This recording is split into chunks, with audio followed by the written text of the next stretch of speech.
Darth Nihilus is one of the most fear-inducing Sith Lords in all of galactic history. He's extremely unsettling, not just for a Sith, but also as a pure entity. The Lord of Hunger, as he is known, feeds on the lives of helpless beings to increase his power, to satiate the bottomless pit of agony that lies deep within him. That is him. Nihilus fed more and more until he eventually got to the point of requiring entire worlds to satiate his craving. It's difficult to imagine how any being could get to this place, how any one person could become Darth Nihilus, a creature of the void who desired nothing more than to consume all life in the universe, to leave it barren with nothingness. But that's exactly the part of the character that is the most horrific, the most chilling. Who Darth Nihilus was, and where he came from, is the darkest part of the Sith Lord's history. This information, or better yet, the lack of information in our opinion, is the single greatest part of Nihilus's character.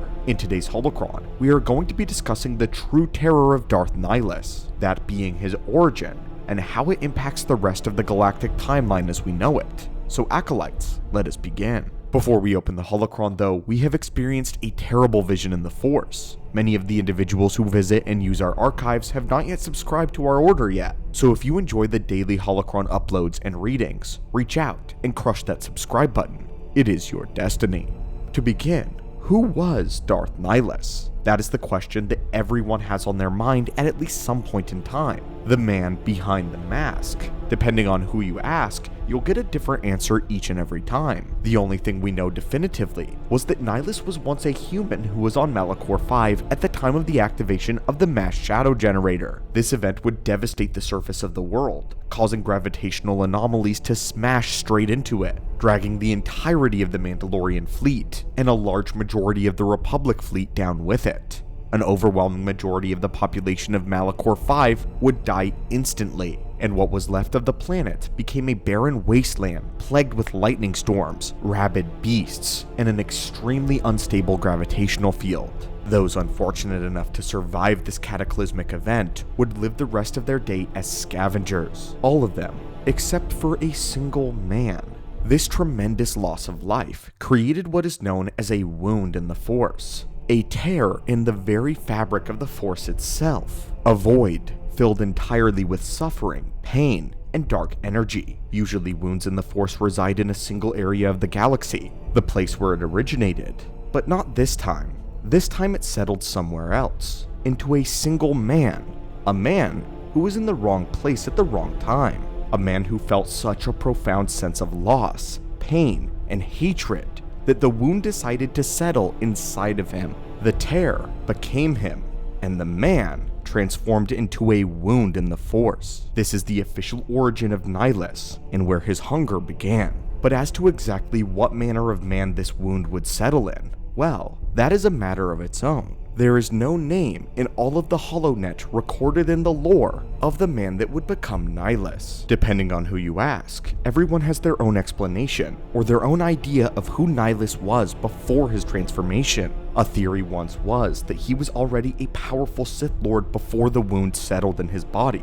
But this doesn't really hold water. This is due to the fact that no Sith had been seen in the galaxy after the ending of the Exar Kun Great War 50 years before Malachor V. The next generation of Sith Lords would be Revan and Malak, and it was after them that their order would get kickstarted yet again, and the Sith would make their presence known. A very popular thought was that Nihilus was once a Jedi, and although this is definitely possible, some Jedi don't cope with loss very well at all. Some even think that Nihilus may have been a soldier, either a Mandalorian, or even for the Republic, seeing as all of his brethren would be killed, and having the battle end in such a devastating way caused this unknowingly Force-sensitive soldier to become infested with a wound. However, the way the Knights of the Old Republic 2 leads us to believe is that Nihilus could have been any one of these things, but the only thing we really know of Nihilus's true origins is that he was once just a man, a citizen of the galaxy who a single day prior had the main concern about feeding his family.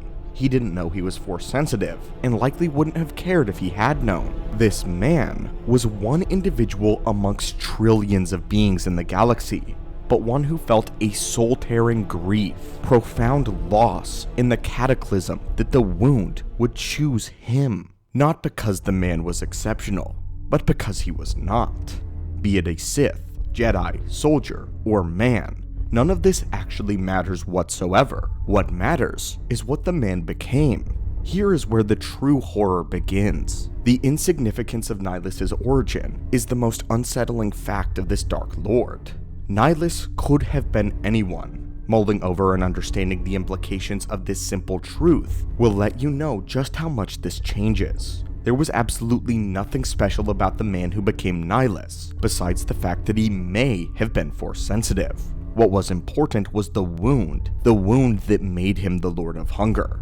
Nihilus was nobody, which means that what happened to Nihilus could happen again to any of countless nobodies in the galaxy, given the right circumstances, a terrible planet-destroying superweapon, and mildly Force-sensitive random beings in the worst place at the worst time. A new Nihilus could be conceivably born at any point in galactic history. With the Death Star firing haphazardly at worlds and cities, Nihilus could have returned during the Great Galactic Civil War, or maybe even the Clone Wars, as the Republic and the Separatists could have cared less for a simple man. When we say that Nihilus would return, we believe that Nihilus represents something more than a Sith Lord. Nihilus is a concept, not a person. That is the whole point of who he is. It no longer matters who he was. Nihilus became not a single Sith, but an identity. An entity that became an idea after his physical death. Nihilus is the personification of a wound in the Force, focusing into a single individual. Imagine, if you will, the implications that whenever a person experiences the same scenario that the original Nihilus would, and takes a wound in the Force, they literally become Nihilus again. He is more than a Sith. He is more than a man. He is the embodiment of a wound, a walking entity created by death, destruction, and loss. Nothing about who Nihilus was prior contributes to who he became, and what others can still become. It could all begin again. A wound, beginning from the bottom, feeding on individual persons, but then increasing, reaching planets. A parasitic reincarnation cycle.